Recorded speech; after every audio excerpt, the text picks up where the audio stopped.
Imagine you had the power to send a team of well-trained, heavily armed men to raid anyone you wanted, anytime and anywhere, completely funded by taxpayer dollars. Well, it turns out all of this can easily be done by making one simple phone call in which a story about a life-threatening situation is fabricated to an emergency dispatcher. Take a listen.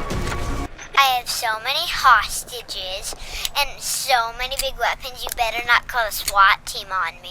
Oh, never in my wildest dreams did I imagine me to counter a monster as evil as this. This is what has become known as swatting, and it's most likely done by prank callers trying to ruin a live streamer's day, or worse, put their life in danger. Swatting is of course nothing new, it's been going on for years. You've probably seen videos like this showcasing live streamers being swatted, but this is a problem that doesn't seem to be going away. In fact, some signs point to swatting increasing in frequency and severity as the live streaming platform also grows. In this video, I'm going to go over the underlying issues of swatting, looking at both the perspectives of the callers and the victims, as well as what people can do moving forward to prevent and combat swatting. As I mentioned before, each time someone orders a fake swatting, it's wasting valuable time and resources. But not only that, the manpower used for these fake swattings could have been theoretically used on live situations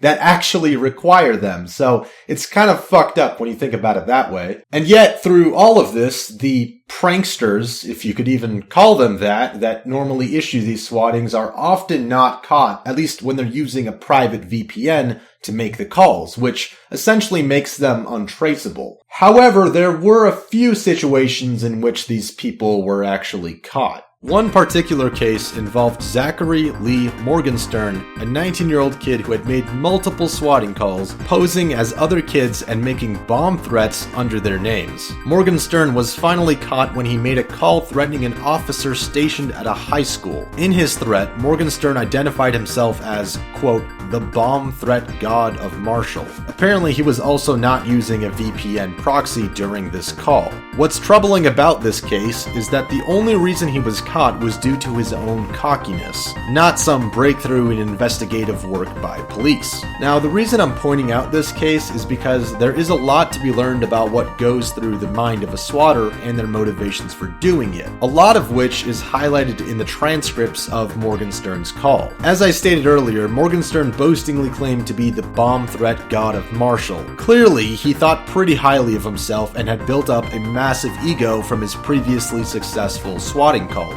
Not only that, but he also left a voicemail to the officer in which he said, quote, "How does that make you feel? How does it make you feel to know that I am a hacker?" Now, aside from sounding like a really cheesy line out of a Mission Impossible movie, this 19-year-old kid clearly gets a huge power trip out of swatting others and making threats. It empowers him and inflates his ego. It's no wonder why he got so cocky and was eventually caught. The fact that he made multiple calls is also indicative of this. This is something I've been noticing with swatting in general. The callers will often not stop with just one instance of it, they will continuously do it. That's because, in a strange way, it's addictive.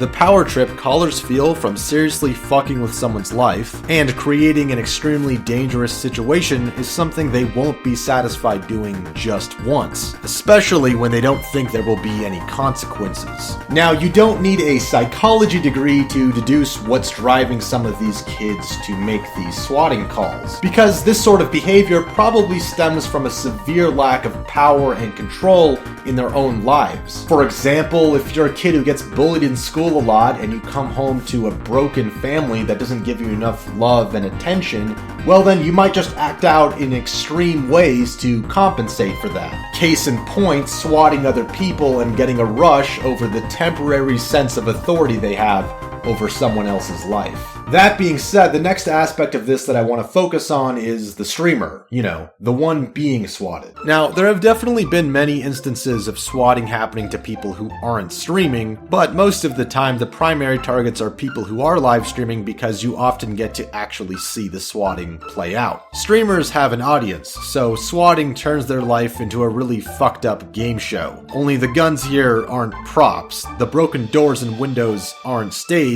and the trauma is most most definitely real. And it's not only big streamers who have gotten swatted, even smaller streamers have dealt with this kind of thing. Take, for example, this RuneScape streamer who was brought to tears after the traumatic event. I had please point a gun at my little brothers. Because of you. They could have been shot. They could have died. Viewers can be anyone, and all it takes is just one especially disturbed individual out of many for things to go south. And the more viewers you have, the higher chance of that one guy watching there is. Although some of the examples I've shown you were from a couple years ago, swatting isn't showing any signs of slowing down. One particular streamer exemplifies this problem better than anyone. Ice Poseidon. To give you an idea of how much he's been fucked with, you may have seen those top 10 videos of streamers getting swatted and such. Yeah, well, you can make a list called Top 10 Times Ice Poseidon Has Been Swatted. Ice is infamous for his entertaining IRL streams and his active community. Unfortunately though, he's also had to deal with the consequences of putting himself out there in public places. Aside from your typical callers who try and get him kicked out of restaurants and stores, Ice's house has been swatted multiple times, as much as 4 times in one day to be exact. He's been swatted off of a plane, which got him banned from Twitch, and he's even been swatted in the woods. Needless to say, the guy lives a pretty intense life since the police are always just a phone call away from detaining or harassing him. All of this because of a few malicious callers out of his tens of thousands of viewers. But look, it's not all bad news. There are some precautions people and streamers can take to combat this. Streamers aren't people, I guess. Most large streamers who play games at home can let their local police department know about their situation as a live streamer, and that will usually suffice. However, in the case of someone like Ice, who's constantly moving around, he actually has to contact pretty much every police department in his area and in any area he travels to. And even that doesn't always work. I talked to the fucking Las Vegas Police Department. They did not believe anything I had to say. They were like, really? Okay, well, we'll take your information, but I don't think, we think you're lying. I don't know, dude, Live streaming and swatting are still relatively new concepts to people, and as with most things on the internet, it seems like the law hasn't really caught up with the modern times. What I find interesting about swatting and other similar phenomenon is that they really highlight the dwindling differences between our online lives and our real lives. As we become more and more dependent on the internet, our personal information is becoming harder and harder to keep private. I mean, it was once the case that people couldn't really mess with you over the internet, at least not with your real life. But it seems like more and more each day that public figures and internet celebrities are finding it near impossible to completely prevent their lives from getting fucked with. Now, the logical solution you might be thinking is simply to give law enforcement and authorities more power in tracking down and punishing the people who make these calls. But you see, then we fall into an issue of privacy and rights to some extent versus security and safety. For example, if most governments around the world made it required by law that private VPN companies had to provide user information upon request, then you could solve a lot of these problems with swatting, or at least punish people who did them, but at what cost? It seems like, at least in some sense, people would be giving up their rights to privacy in the hopes that the government would keep them safe.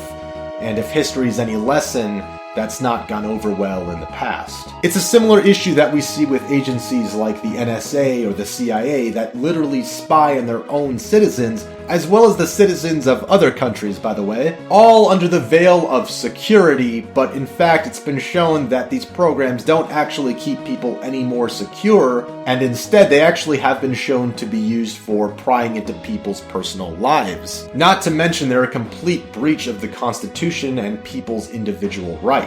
The point I'm trying to make with all of this is that there's a clear catch-22 when it comes to security and privacy on the internet. On one hand, the power for people to remain truly anonymous allows for some seriously malicious activity, like swatting, doxing, DDoSing, etc. All of this occurring without any real justice or punishment being brought upon to the perpetrators. On the other hand, giving up all of our rights to privacy and information to the government means that we have to be completely trusting of Big Brother to keep us secure. In a way, we would be surrendering our rights and our information willingly rather than someone extracting it from us. Perhaps the best solution moving forward would be for people to learn the ins and outs of how to protect themselves online and how to prevent this sort of thing as best as they can. Certain community-run programs that give resources to people and the tools for them to figure this stuff out would also be really helpful. Until then, though, we'll just have to see how this drama unfolds through the eyes of the streamers we watch.